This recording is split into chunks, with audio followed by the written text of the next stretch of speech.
Peuple du monde, peuple de France, peuple français, chers amis, bonsoir. Il était important pour moi, après de longs moments où je n'ai pas fait de direct, il était important que le débat s'intensifie par rapport à la fameuse crise du Covid-19, cette crise sanitaire qui affecte, sinon qui secoue l'économie française. Il était important pour les futurs candidats aux échéances politiques que nous sommes, que nous rentrons dans ces débats politiques nationaux. Ça devient trop facile pour les élus qui sont connus des personnes, qui sont là juste pour embellir, on va dire, des conseils, que ce soit municipaux, départementaux, jusqu'à la députation. Et c'est à ce moment qu'on a besoin de l'homme politique. Et donc, mon générique que j'ai choisi, je vais faire une campagne politique apaisée. Et aujourd'hui, j'entends parler en tout cas de l'économie française qui est solide, contrairement aux idéaux qu'on veut faire passer. Nous avons une très très bonne économie. Je suivais hier à la télévision le docteur Pelour, qui est un homme raisonnable, que nous avons une sécurité sociale, c'est de ça que j'ai envie de parler, de la retraite, parce qu'il faut qu'on nous parle, elle est par capitalisation, on veut passer par là, alors par répartition, cela découle, c'est-à-dire du salaire du salarié, et par cotisation directe. On va dire que le même jour qu'on paye le salaire, c'est le jour qu'on paye aussi le retraité, on appelle ça la retraite par répartition. C'est un actif qui paye l'inactif. Et en certain moment, puisqu'on n'est pas de plein emploi, on commençait à rentrer, à voir qu'un salarié supportait des inactifs. C'est là qu'on a parlé de l'autre retraite par capitalisation, une retraite, c'est-à-dire par stock de capital, c'est-à-dire l'épargne des salariés, qu'on va injecter dans les marchés financiers. Vous avez dû entendre les fonds de pension. Donc, avec le risque du crash boursier, et donc c'est ça que l'homme politique doit parler. Et donc, je mets un peu mon générique pour retrouver les esprits, hein, parce que le débat doit être apaisé. Merci pour cela.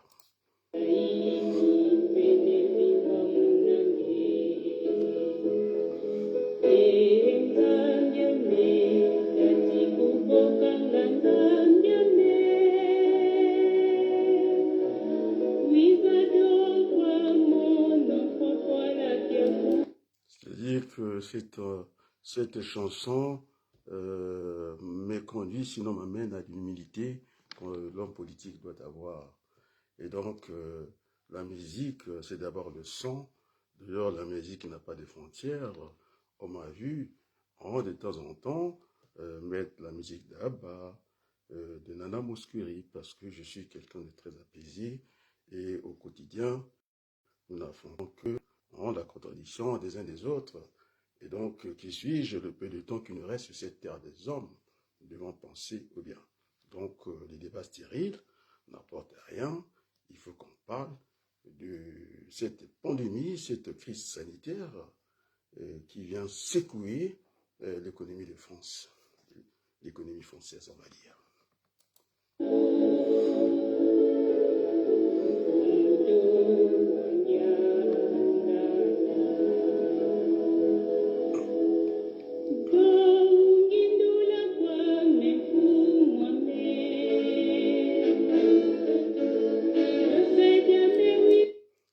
Je prends la parole ce soir aussi, c'est pour penser à mon pays d'origine, hein, le Congo-Brazzaville, et d'autres pays qui ont aussi soif de démocratie, et donc ne partageaient pas l'avis du défunt Jacques Chirac, que finalement la démocratie pouvait être un luxe. Non, la démocratie n'est pas un luxe, ce sont des valeurs universelles que nous devons partager.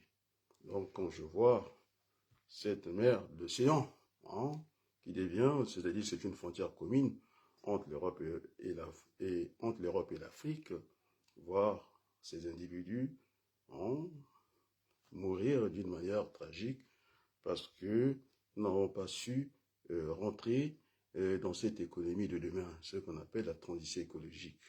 Alors j'ai commencé de toute façon par mon générique que j'ai annoncé. La France avait une économie solide. On va expliquer aussi des phénomènes d'économie par des outils mathématiques, il y a des économètres et tout. Et donc je n'avais pas compris quand toutes les économies du monde sont arrêtées, j'ai renvoyé ça à peu près à des notions de physique. Vous avez une poulie avec un fil relié. De ce côté, vous avez le poids, de l'autre côté, la force. Donc la force qui représente la finance et puis le poids qui représente cette économie réelle. Donc, quand il n'y a qu'une économie qui fonctionne, c'est ce qui s'est passé entre-temps, il y a 1 an, et tout s'est bloqué comme ça. On ne pouvait pas nous parler, en tout cas, ce qu'on appelle la dette souveraine, celle que tout le monde doit payer. Donc à ce moment-là, rien ne se passe. Et donc effectivement, c'est là on va voir la solidité de l'économie, en tout cas, française, qui a déjà fait sa transition. Parce qu'on parle de cela, parce qu'il faut changer nos manières de fonctionner, de travailler. On ne peut plus travailler il y a quelque temps. Et donc la France a une longueur d'avance sur la transition écologique, parce qu'il s'agira aussi de réduire le temps de travail. On ne peut plus travailler comme il y a quelques années. D'ailleurs, c'est travailler intelligemment. Je vais prendre le cas des aéroports. J'y ai travaillé d'ailleurs en tant que salarié. À un certain moment, je n'arrêtais pas derrière de voir, par exemple, j'ai pris l'exemple d'un congélateur. Ça décolle pour partir en Italie et le même congélateur, par un autre nom, arrive ici. Vous imaginez un peu le crash, le choc entre deux avions. Et pourquoi? Pour pas peu de choses. Est-ce que des fois le jeu vole en chandelle? Donc, nous devons changer nos manières de travailler. Merci beaucoup. Et donc, vous êtes les bienvenus pour suivre mon intervention. Il y a très longtemps, je n'ai pas fait de direct. Donc, le moment était propice quand vous voyez un Jean-Luc Méchant venir chasser sur mes terres de la planification stratégique. Parce que jusque-là, on a voulu diriger, en tout cas l'économie d'une grande nation comme la France, à partir de prévisions, alors qu'on sait que les prévisions nous conduisent à des certitudes et ça ne permet qu'à nourrir le débat politique. Et donc, j'avais proposé d'aller dans la prospective, ce qu'on appelle la planification stratégique, avec plusieurs scénarios, parce que l'avenir n'est pas certain et est multiple. C'est le cas aujourd'hui. Et donc, je n'ai pas compris qu'on est, bien sûr, qu'on a copié le modèle allemand, et puis je reviendrai dessus. Merci beaucoup. Et je reviens encore mon générique qui va m'accompagner tout au long de cette bataille politique.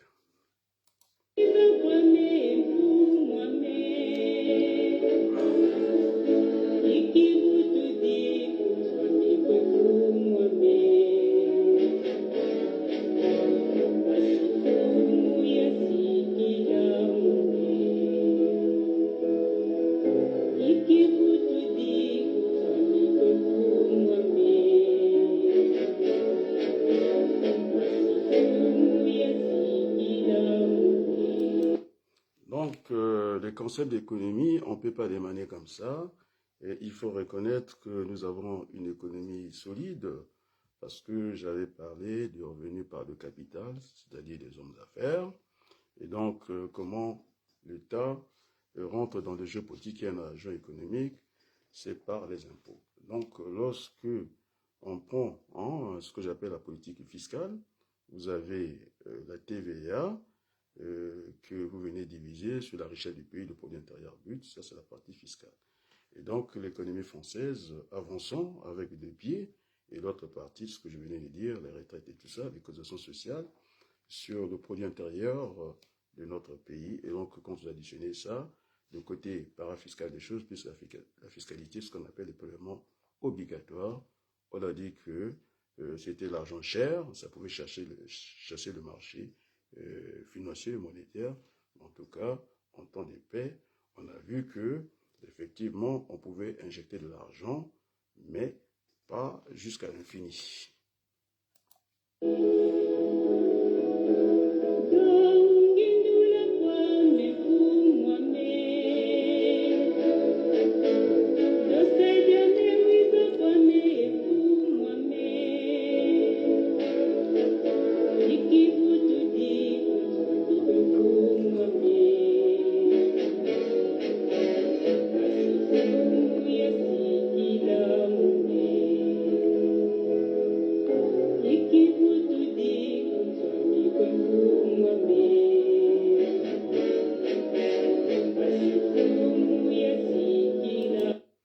Donc, le modèle allemand, on sait que les Allemands, ils n'ont pas la culture, c'est une culture germanique, ils n'ont pas une culture latine comme nous, les Français ici. Les preuves, on pourra peut-être les multiplier.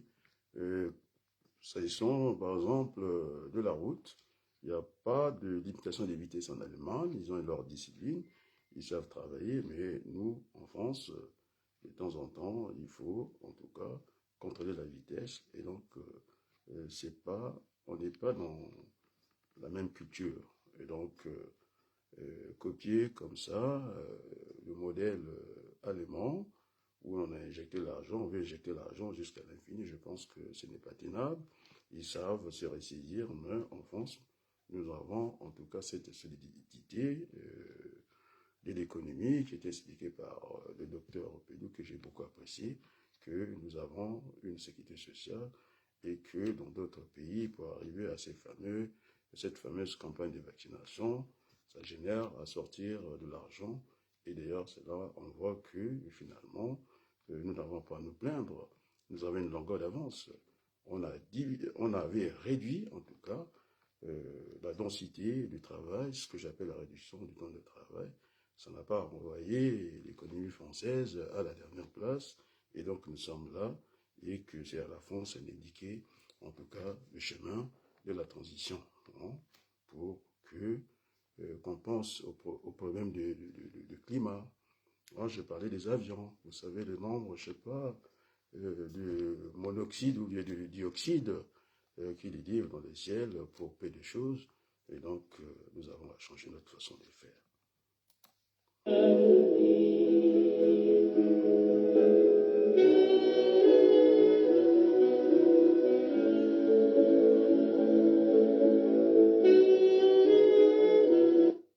Merci.